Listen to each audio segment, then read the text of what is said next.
ukuboko kwawe urinda igihugu cyacu, urinda n'indongozi zacu. Uyu munsi turagushima, none ngaba bera bawe bakoraniye hano, turiko turaguha icubahiro. Imitima yacu uhora iriko iragushima no gutazira. Abaririmbyi bose bakoraniye hamwe kugira ngo dushime izina ryawe. None abo wagiriye neza, ngaba bashikanye imanze w'igicaniro, amafeza n'amazahabu wabahaye bazanye mu bigira 10 imbere yawe. Mu izina rya Yesu turakweretse umuntu wese icyo wamurungikanye uyu munsi. Mu izina rya Yesu akakigeza mu ngoro yawe.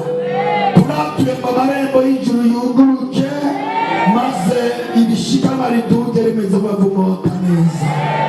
Mu izina rya Yesu turuguruke amarembo y'ijuru ku bwacu no ku bwa kino gisagara, ku bw'igihugu no ku bw'abakirano bose. Uyu munsi Mwami Imana ubahezagire, kuboko kwawe kugaragara hirya no ubuzima bwabo. Ibyo bakora byose baze babigire mu kiganza cyiza. Mana turasenge mu mvugabutumwa aja guhagarara Mwami Imana muri kino kibanza, umuhagarike mu gitandara caka ng'umuriro. Wenda wari waboneka ariko waboneka ubwiza bw'Imana kuri we. Ntabari wavuga ariko wavuge mpemu yera muri we. Ntabari washitsa ariko washitse ukugoroka kwawe mu ishengero. Mu izina rya Yesu, kugira ngo bari hafi n'abari kure baze bagirirwe neza n'ijambo riciye muri we. Turagukomeye amashyi, turakuvugirije impundu, tureza ry'abasabye n'abasabikazi bawe. Mu izina rya Amen. Mwami Yesu ndamashimye atarakwira impundu ziwe zagira aho zihimba umutima w'Imana. bwa Yesu turahaguruka tugakoma amashyi tukavuza n'impundu kugira ngo icyubahiro cy'Imana yacu cyagaragariye muri Kristo Yesu kimenywe amahanga yose ngo turiko turamushima. Itangazo rya kabiri rivuga ngo wowe Imana iguhezagira mu mpande zose kujya kw'imipfunda y'ikiyaga iva mu mpande zose niko jewe nawe tugiye guhezagirwa. Itangazo rya gatatu ni ukubipfuriza umugisha uva ku Mana no ku bantu. Imana izobaha umugisha uva kuri yo n'uva ku bantu uzobasange mu mpande zose mu izina rya Yesu. Imana izotungisha ubwote amaboko yanyu ngeze ngo tukabakira umugisha ugize neza ko ndumva uyu munsi ugira 30 ni umunsi w'umugisha ku biganza byawe no ku bikorwa byose ukora mu izina rya Yesu. Itangazo rya kane ugushimira abakozi b'Imana mwese ishengero ryose muri rusangi ku bikorwa byiza bitangaje mwakoze mu gutegura kino gikorwa cya Afrika y'ibitangaza 11e edition. Mvuge ngo umfatire ikiganza cya mugenzi wawe mubwire ngo ikintu cyose wakoreye Imana muri uno mwaka ugiye kugihemberwa kuko mu gitabo kiranditse. Ikintu cyose wakoreye Imana muri uno mwaka ugiye kugihemberwa kuko mu gitabo kiranditse. Kandi batacarakora naho agikore kuko mu gitabo nyene bazocandika kugira ngo agihemberwe. Imana ibahezagire. Nagira kandi nshimire umwe wese mu nterano y'amasengesho, mu nterano y'ibikorwa duhereye kuri abatugura ibikoresho n'abandi bariko barakora ibindi, abari hanze y'igihugu n'abari hano mu ishengero nabo tugire gutya tubipfuriza umugisha w'Imana. Umuntu wese ikiganza cy'Imana kibane nawe uwo tutigeze kubana nawe. Nagira kandi ndabibutsa ko mu kanya gato saa 8 tuzoba turi muri cya gikorwa cy'ugwaruka. Ugwaruka nzo warugeze ngaha baritegura kandi ugwaruka rwacu rwaradutumiye ko twoba hamwe nabo kugira ngo tubashigikire ngo kubera ko tuzi ko ariho bamwe bacatwara abana muhira kujya kuruhuka no gufungura. Tubatumirire kubana n'abana bacu. Burya umwana icyo azoba ejo akitwa n'umuvyeyi. Nimwashigikira abana banyu bazokomera, abacu bazokomera, ejo bazoba bakomeye mu bitangaza no mu twumvise. Nagomba kandi ndanabibutsa ko ku munsi wa gatandatu tariki 23 tuzoba dufise seminari yabubatse izotangura isaha 3 mu gitondo ikarangira isaha 7 zo ku murango.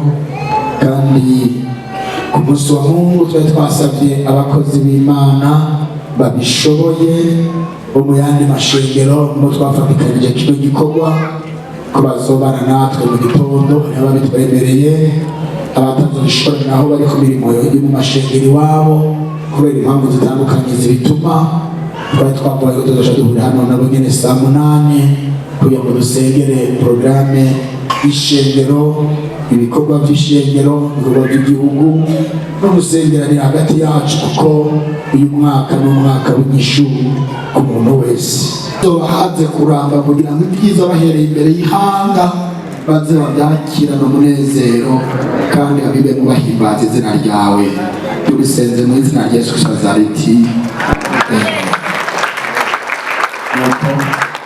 Imana ibahezagire yongere ibagirire neza. Turabakeje musubire ni ababama ego mukwa kwanyu n'uko na muganga abibonye ko ari sawa. Ni baheze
He.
wewe. Matayo 13 murongo wa 14. Matayo 13 murongo wa 14 kugeza kuri 16.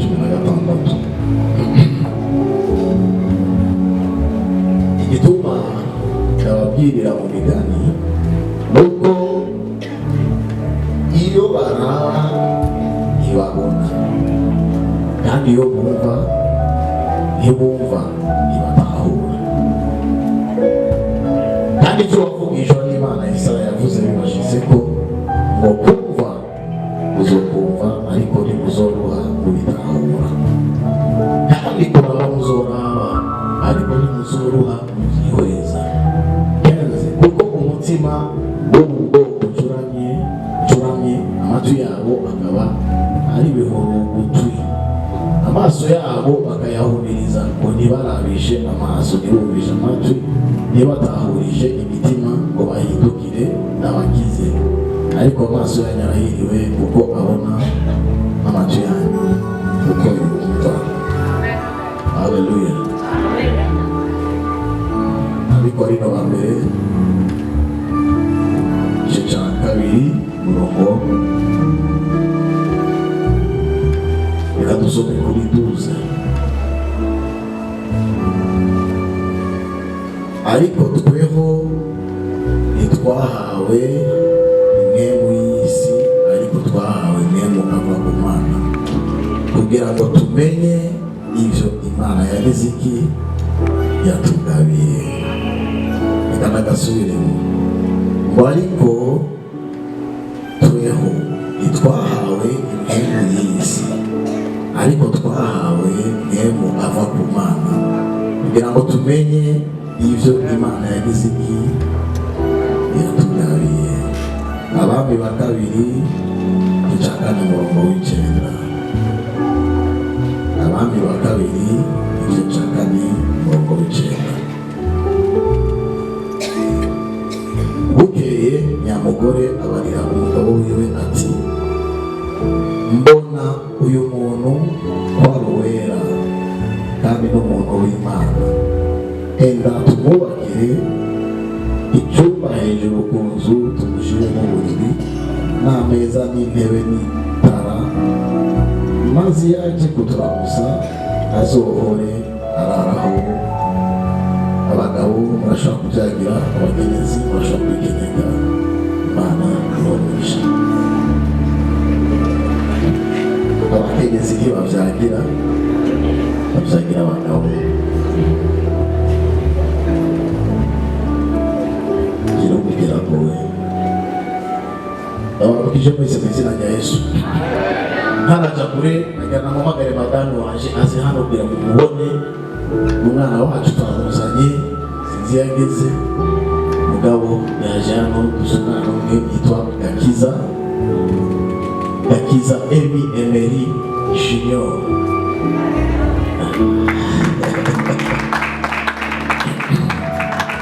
Kandi rero burya wavugije mu ndema ntiwamugisha. Voilà, uyu niwe madamu wanje. Naraje ngakeje n'umusore, urabona ko na amaso yanjye arakagura neza.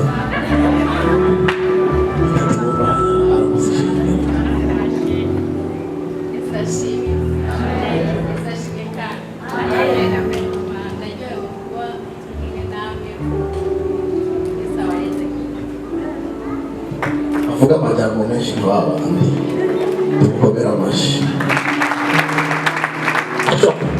Nimba wikeneke nawe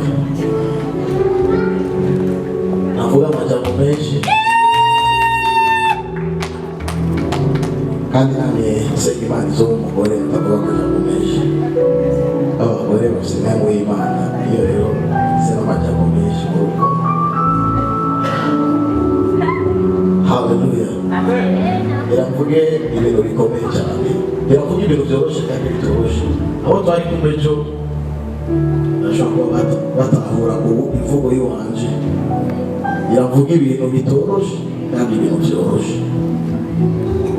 imbaraga ziri mu guhumuka.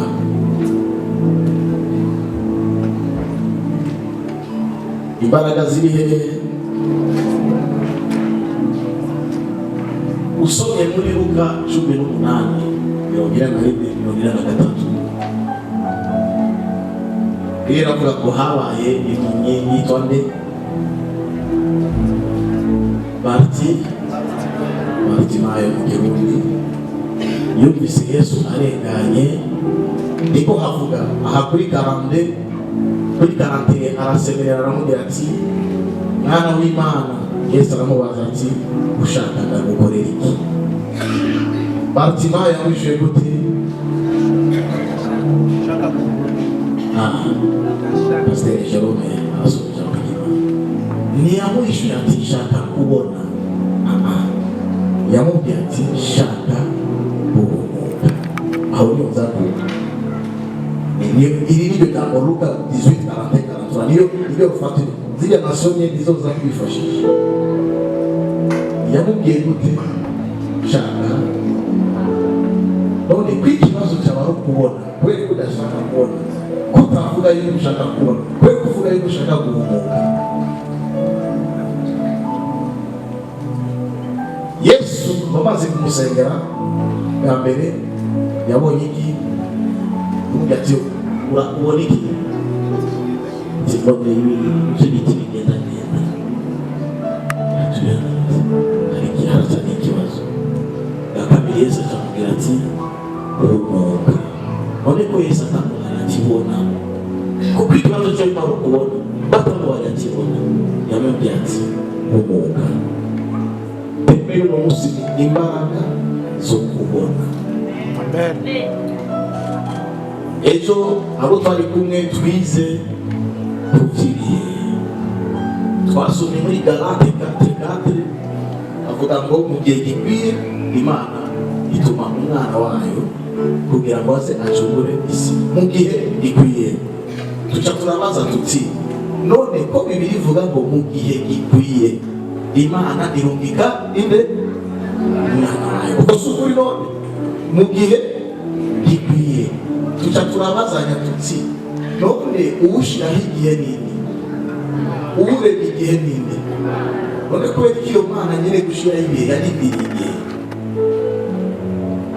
uwo baguhaye pouvoir yo kwigira umushikiranganji wo kwirindiriza imyaka itatu, urashaka kwirindiriza imyaka itatu? Ubu baguhaye pouvoir bakakubwira ati turaguhaye pouvoir, ushaka urabaziranoze ejo kuwa mbere. Mugabo izo twe twashaka nuko ushikira urugezo rwa ziranoze mu myaka 8 iri imbere. Mugabo urufunguzo rwe turuhaye, ushaka turaguha ideni $1,500,000. Ubishaka ejo kwa mbere uzocuza turaguha. Mugabo twe izo twapanze kugira ngo bize bigende neza imyaka 5 iri imbere.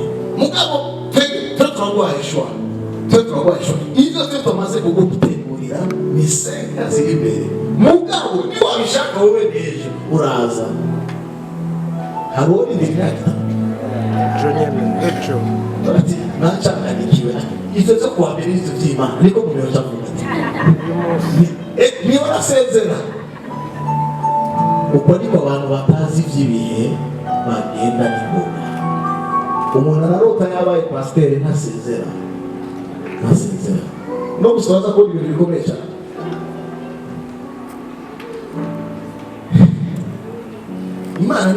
Imana niyo nkomoko ya discipline. Ibaze nyine kurema ibihe, arashobora guhindura ubunyene akagira akantu gusangira akantu n'akamaji. Yesu agacaza ubwo yararindiriye imyaka 1000. Ibaze Imana yararindiriye ikabona bicana, ikabona basambana, mugabo ikarindira lota approprié. Umuco nzavuga inappropriate time. Igashobora kubarandura mugabo iki kunyati naco nabipanze muri Bibiliya zone ndiriya y'omwe.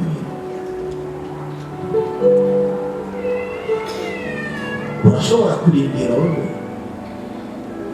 barabonye tuti kugira ngo dushike kuri vision ya 2030 utangurumura pole ukabiba bakora moja 2 3 4 pole ntushobora kubibona umunsi ukiri ukije kutuvyara premature mugabo 2027 umwaka wo gukomera. Amen. Amen. Abariko barakora 2025 muzoguruka. Amen. Twe twakwiriye mishengero, tena navukiye mishengero muri mishengero aho bisose kwa Mungu amuwabayiga muri Vivante batanga amajambo y'ubuhanuzi abantu bose bagacakira. Okay. Mugabo imyaka na 10 igahera abantu bakiri aha. Bakristo muri Israeli bakristo ko mutitaba. Abakristo muri Israeli ni umwaka wo gukora. Amen. Imana si magise. Ukugende buhoro, ukugende waza kuvuga. Imana si umuvumu ntabyo amajiba. Imana izagera ito kufisa. Haleluya. Kuko ibanga no gusenga gukunda igihugu no gukundisha abandi ari umugambi w'Imana kuri bose kandi gukorera hamwe no gushigikira indongozi zacu nibyo bizo gushikana kubona kazoza igihugu cifashe muri debikara kandi gitera imbere muri 2060. Ko n'ukuri mugabo ngira nabereke urufunguzo ruzotuma n'ivyo nyene bishika. Urufunguzo rwa mbere ni uguhumuka. Umaze kumenya ivy'ibihe ubukeneye guhumuka. Urashobora kwandika ariko arandika umwana w'umuntu yahawe ububasha bukomeye cyane bwo gushobora kumenya kubona ibyihishije maze akabishyira ahabona akabihishura mu bantu b'Imana. Reka asubire uzobuza mu ijambo ry'Imana ufise amajenda cyangwa amakayi birafasha. Umwana w'umuntu yahawe ububasha bukomeye cyane n'abantu bakoma bakora amayero mu buzima kuko ntibabona. Maso yawe yarafuye, maso y'indani niyo turiko turavuga rero. Yesu amaze kuvyumva aravuga ati icyo ni ikintu cyiza, acaramukora ati kanura abahaji atanaraho ati ubona iki ati mbona ibiti birapepera. Moroni batati iyo umuntu baca bamuha umupanga muri uwo mwanya cyangwa mu ibiti byose ariko arabona. Uko niko muri Eglise turafise abantu babona ibiti batabona abantu. Uko niko umwana muto kugira ati bashurindira igihe nicagera tuzogusengera tukurungike bakavuga ati hageze. Ushaka kuja he nta n'abantu bo kubona ibiti murashika muri dimension ikibazo cyawe uri kubona.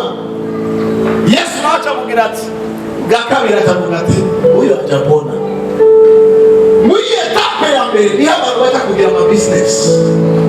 Nta kintu kibi no kugira business utaraza muri capacity yo gushobora guhumuka neza. Kubera ko ufise amafaranga ntibisigura ko ari umwanya wo kugira ibyo ari byo byose. Imana irakwereka ikintu cyo gukora cyo icyo nyine akaba ari cubandanya. Amen. Abantu ari umusanga ariko arakora ibintu byose. Amabanga ararakura, amabido arakubita, ibiki. Ari mu bintu byinshi. Kuba uri kurakora ibintu byinshi bisigura yuko uri kuratera imbere. Ariko urashobora gukora ikintu kimwe kandi akagutangije. Ibyo byose biva kuki amaso y'abantu y'indani y'ibwina yaramaze kuva. Afise amaso ntibabona.